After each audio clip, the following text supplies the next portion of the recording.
नमस्कार मित्रांनो, स्वागत आहे तुमचं आपल्या चॅनलवर आणि एका नवीन व्हिडिओमध्ये. आत्तापर्यंत ज्या काही मी व्हिडिओज यूट्यूबवर अपलोड केल्या त्या ट्रॅव्हल ब्लॉगिंगच्या संदर्भातल्या आहेत.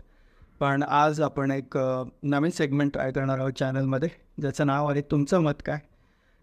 यामध्ये आपण मराठी भाषा, महाराष्ट्र, ज्या राजकीय घडामोडी आपल्या आजूबाजूला होत आहेत त्याच्यावर भाष्य करण्याचा आणि त्याच्यावर आपलं एक मत मांडण्याचा प्रयत्न करणार आहोत.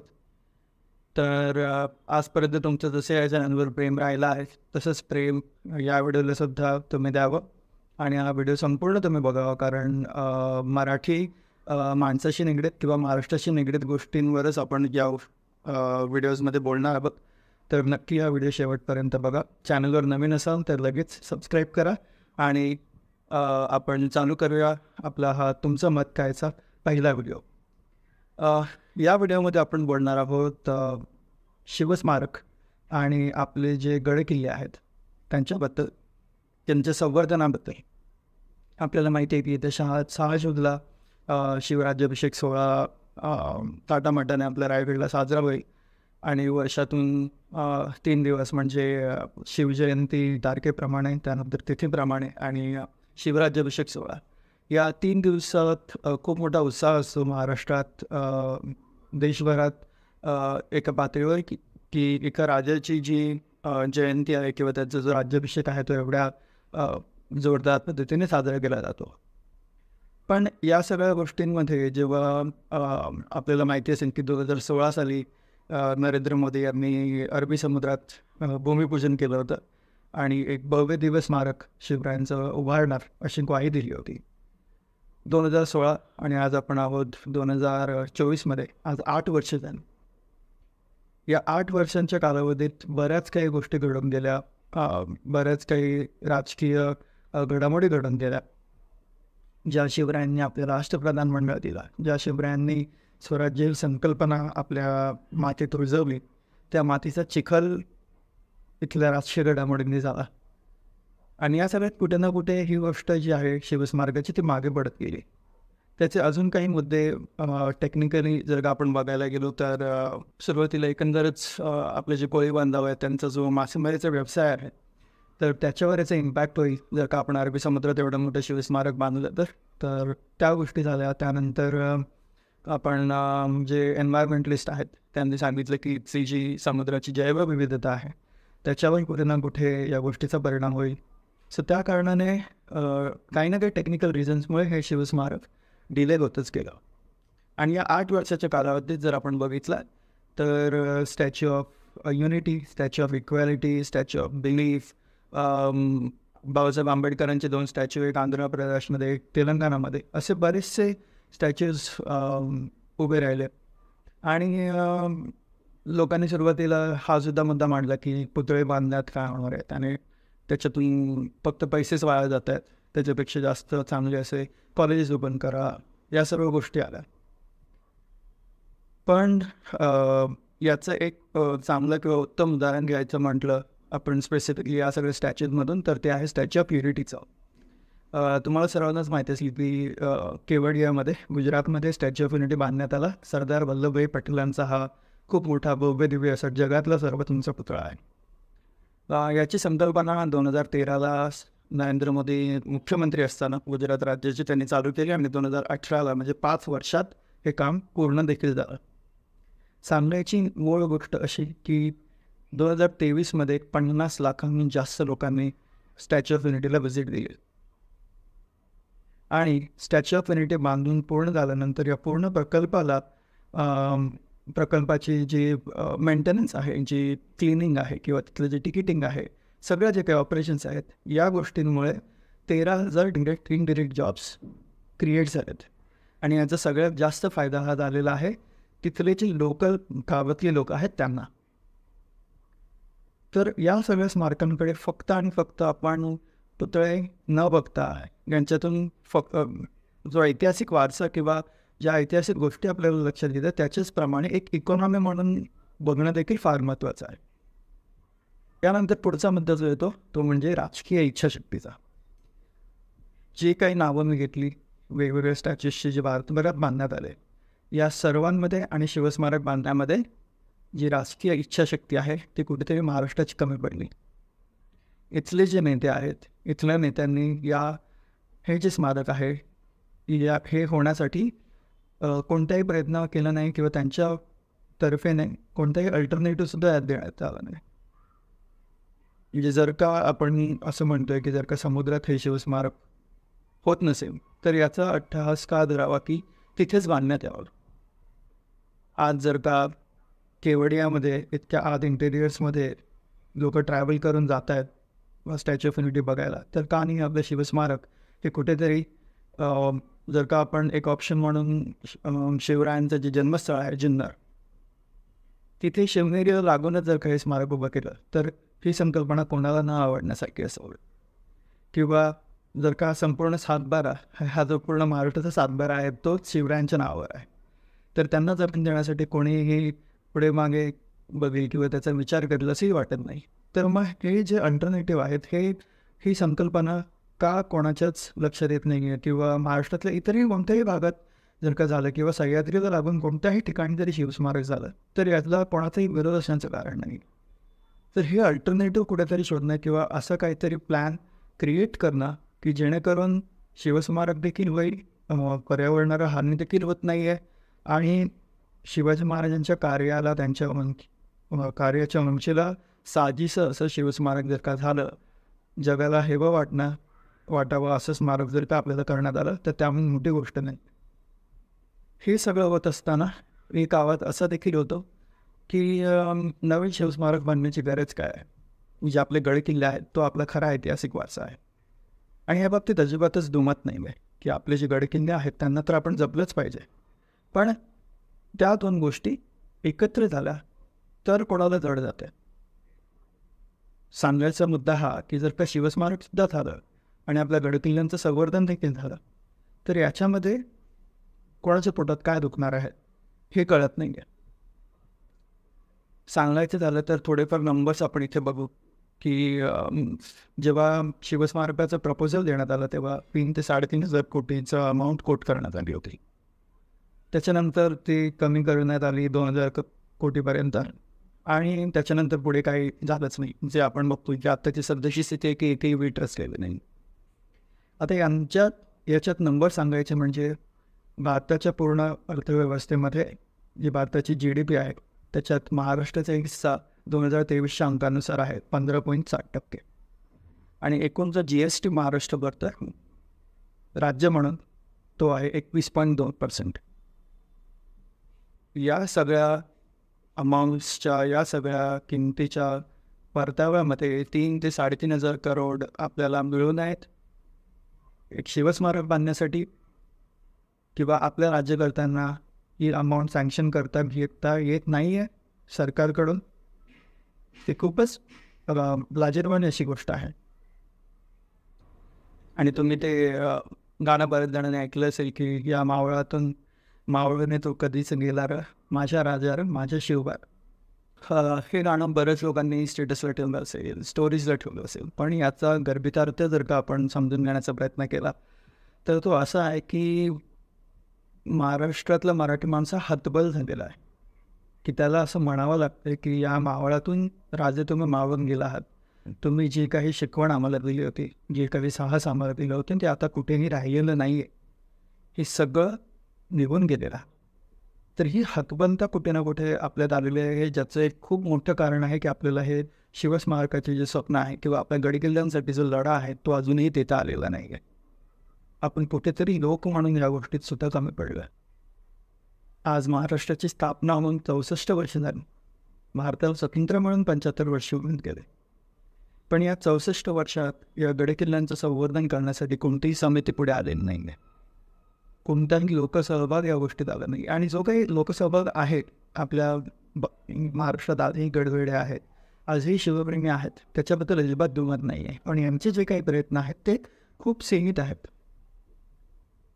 यांचे जे काही प्रयत्न आहेत त्याने दुसरे 5 ते 10-15 किल्ल्यांचं आपण डागडुजीकरण करता येईल. कारण त्यासाठी जो पैसा उभा करणं आहे ही खूप मोठी गोष्ट आहे. त्या मुद्द्यावर आपण पुढे येऊच. पण ह्या सर्व गोष्टींमध्ये आज आपल्या महाराष्ट्रात वेगवेगळ्या जिल्ह्यांमध्ये टोटल 350 ते 400 गडकिल्ले आहेत. पण संवर्धन जेव्हा येतं, संवर्धन हे फक्त रायगड, राजगड, प्रतापगड या किल्ल्यांपुरतंच सीमित राहतं.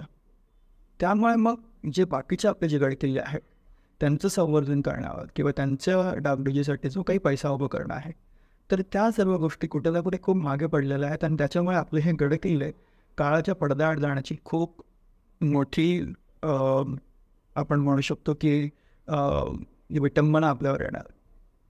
हे जर का किल्ले काळाच्या पडद्याआड गेले तर उद्या इतिहास म्हणून आपल्याकडे सांगण्यासारखं काही राहणार नाही आहे. त्यामुळे हा जो गडकिल्ल्यांचा जो मुद्दा आहे संवर्धनाचा, तो लवकरात लवकर सरकारने हातात घेणं किंवा आपल्या पुरातत्व खात्याने हातात घेणं फार महत्त्वाचं आहे. आज जेव्हा पण आपण कधी एखाद्या गडकिल्ल्यांवर जातो तेव्हा तिथे तुम्हाला नेहमीप्रमाणे तिथे ताक विकणारा आजी, कांदे पोहे, कांदा भजी विकणारे काका, हे सोडून बाकी सगळ्या मूलभूत सुविधांची बोंबाबोंब दिसेल ना. तुम्हाला तिथे क्लीन टॉयलेट दिसते, कुठलीही शौचालयाची सोय नसते, कुठलेही प्रथमोपचार तिथे अवेलेबल नसतात, त्यानंतर पाण्याची सोय देखील नसते. आणि ही कुठल्याही प्रकारे आपल्या प्रशासनावर टीका करण्याची गोष्ट नाही आहे किंवा मी इथे तो प्रयत्नही करत नाही आहे. पण ह्या ज्या बेसिक सुविधा आहेत त्या कुठल्याही पर्यटन स्थळावर भेटल्या पाहिजेत किंवा तिथे मिळाल्या पाहिजेत, त्या आपल्याला इथं दिसत नाही. आज जर का आपण आपल्या मित्रमैत्रिणींसोबत किंवा आपल्या कोणत्याही पाहुण्यांना घेऊन अशा ठिकाणी जाणार असू आणि तिथे जर काही मूलभूत सुविधाच नसतील तर आज कोण तिथे जाईल? एक मुद्दा ह्याच्यातून एक क्लिअर आउट मला इथे करावं असं वाटतं की मागे राजगडला जेव्हा रोपवे करण्याचा एक प्रपोजल आलं किंवा इतर काही गडांवर देखील थोडंफार कमर्शियलायझेशन करण्याचं जेव्हा प्रपोजल आलं तेव्हा सगळ्या लोकांनी त्याला भरभरून विरोध केला. विरोध करा, त्यात काही प्रॉब्लेम नाही आहे. पण जर का तुम्हाला हे कमर्शियलाइज नसतील करायचे तर मग त्यांच्यासाठी निधी उभारण्याचं काम तुम्ही कसं करणार आहात? कारण आपण आता पावसाळ्याचं सीझन चालू होईल आणि आपण वेगवेगळ्या ट्रेक्सला जातो. आपण किती पैसे तिकडे तिथे असं कोणतेही संस्थान नाही आहे किंवा तिथे कोणतेही अशी एखादी कमिटी नाही आहे किंवा अशी कोणतीही बॉडी नाही आहे की ज्यांना आपण पैसे देऊ शकतो आणि ते त्या गडकिल्ल्याचं संवर्धन करतो. असं काहीच अवेलेबल नाही आहे. व अशा वेळी त्या गडकिल्ल्यांचं संवर्धन किंवा सस्टेनेबल होण्यासाठी पैसे उभारणं ही खूप महत्त्वाची वेळ आणि त्यासाठी कमर्शियलायझेशन हे करावंच लागतं. म्हणजे असं म्हणणं नाही आहे की कमर्शियलायझेशन म्हणजे तिथे खूप मोठे मोठे हॉटेल्स बांधा, गडकिल्ले उद्ध्वस्त करा, असं अजिबात नाही आहे. जो ऐतिहासिक वारसा आहे त्याला टिकवून जे काही कमर्शियलायझेशन करता येईल ते नक्कीच करण्यात आलं पाहिजे. जेवढे जास्त लोक तिथे जातील तेवढंच जास्त पैसा तिथे जनरेट होईल आणि आपले जे गडकिल्ले आहेत त्यांचं संवर्धनासाठी तो पैसा तिथे उभा करण्यात येईल. आज आपण आपल्या खिशातून आपण पैसे नाही देत आहोत तर कोणाला तरी त्याची जी काळजी आहे या गोष्टींची ती घ्यावी लागणार आहे. तो पैसा कसा ना तरी तसा उभा करावा लागणार आहे. तर त्यामुळे माझं एक कळकळीची विनंती असणार आहे की जर का आपले जे शिवप्रेमी आहेत त्यांनी या गोष्टीकडे लक्ष द्यावं. जर का त्यांच्याकडे काही असे प्लॅन्स असतील या गोष्टींना कमर्शियलाइज करण्याचे सरकारसोबत जे मोठे संघटना आहेत त्यांनी, तर नक्की या गोष्टीकडे लक्ष द्यावं जेणेकरून आपले गडकिल्ले त्या पैशाने जिवंत राहतील. गडकिल्ल्यांच्या संवर्धनासाठी अजून एक उपाययोजना जे सरकार करू शकतं ते म्हणजे की जे आपले आमदार खासदार जे कोणी असतील त्यांनी प्रत्येक त्यांचा जो काही टर्म आहे 5 वर्षाचं टर्म त्याच्यामध्ये कोणतेही 2 गडकिल्ले हे दत्तक घेऊन त्या गडकिल्ल्यांवर त्यांचं संवर्धन कसं करता येईल, तिथे पायाभूत मूलभूत सुविधा कशा पुरवता येतील याच्यावर जर का काम केलं तर येणाऱ्या काहीच वर्षात आपले सगळे गडकिल्ले हे सुरक्षित होऊन जातो.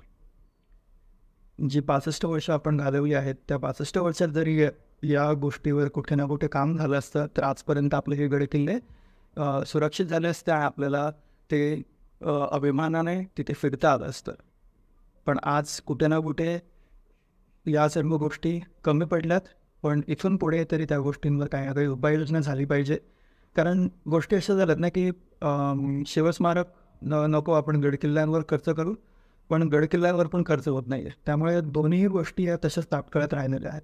तर कुठे ना कुठे याच्यावर थोडीफार हालचाल सरकारकडून होणं फार महत्त्वाचं आहे. मागे एकदा कर्वे संस्थानचे संभाजीराजे यांनी देखील एक खूप चांगली संकल्पना सांगितली होती एक पॉडकास्टवर, की आपले जे जलदुर्ग आहेत सगळे, म्हणजे गेटवेपासून ती फेरी चालू करून आपले जे सर्व जलदुर्ग आहेत ते फिरण्याचे.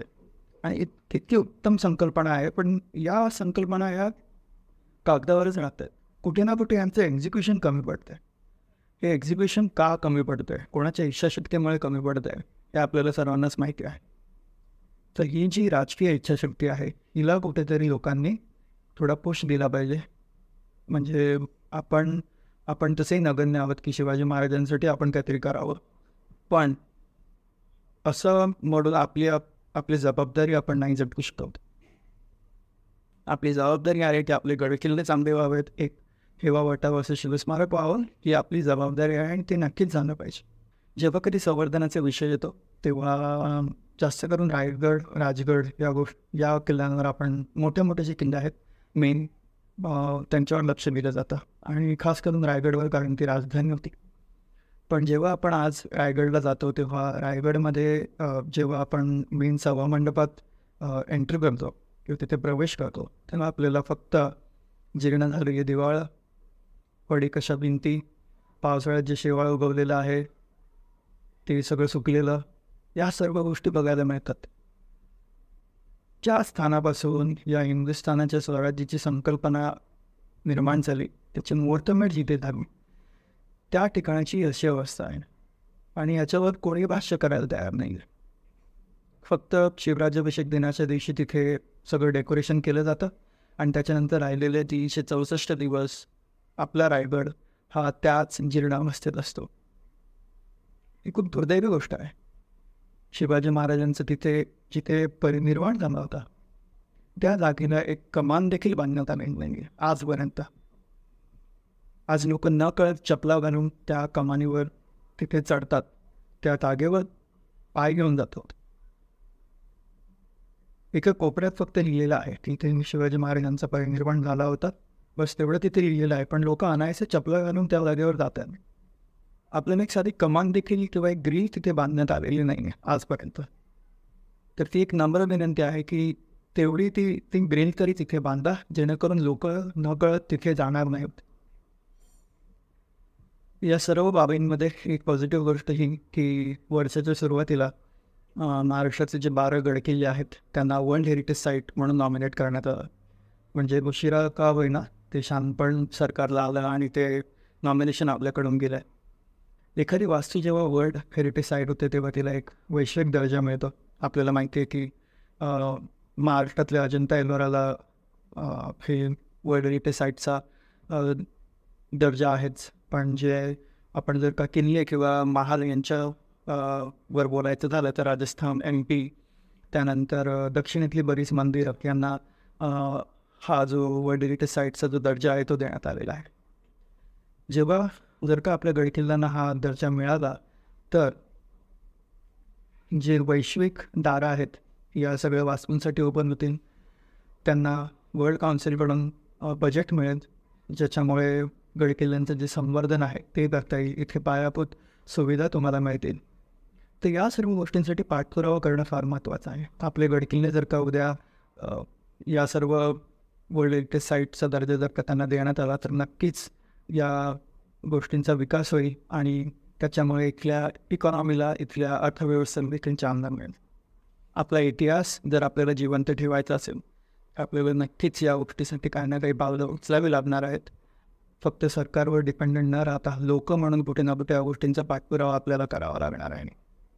आज आपण आपल्या प्रयत्न करू, शिवप्रेमी म्हणून, गडबड म्हणून, पण शेवटी लोकांच्या हातात काही ना काही मर्यादा असतात. सरकारला त्या मर्यादा नसतात, पण सरकारला ती इच्छाशक्ती लागते.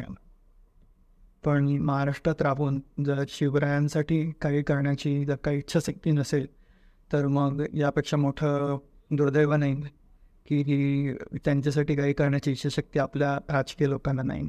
तर नक्कीच लोकांनी या बाबतीत त्यांचं मत थोडं मरकड केलं पाहिजे, जेणेकरून आपले शिवस्मारक आणि जे आपले गडकिल्ले आहेत ते सगळे चांगल्या रीतीने पुन्हा त्यांचं जो ऐतिहासिक वारसा आहे तो त्यांना पुन्हा मिळेल.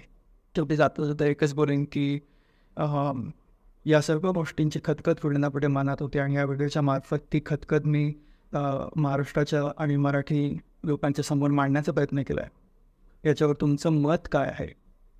शिवस्मारकाबद्दल असेल, गड किल्ल्यांच्या संवर्धनाबद्दल असेल, हे नक्की तुम्ही कॉमेंट्समध्ये सांगा. हा व्हिडिओ जमेल तितका शेअर करा, जेणेकरून ह्या गोष्टी वर भाष्य केले जाईल. या गोष्टीवर कुठे ना कुठे एक संभाषण सुरू होईल आणि जर का त्या संभाषणातून जर का आपल्याला काही गोष्टी साध्य करण्यात आला तर याच्यापेक्षा मोठं कार्य काहीच नाही. त्यामुळे नक्की हा व्हिडिओ जमेल तेवढा शेअर करा. तुमचे मतं कॉमेंट्समध्ये सांगा. पुन्हा एकदा आपण भेटू एका नवीन व्हिडिओमध्ये असेच काही मुद्दे घेऊन जे महाराष्ट्राशी आणि मराठी मातीशी निगडीत असते. तोपर्यंत तुमचं प्रेम ह्या चॅनलवर असत असू द्या. जय हिंद, जय महाराष्ट्र.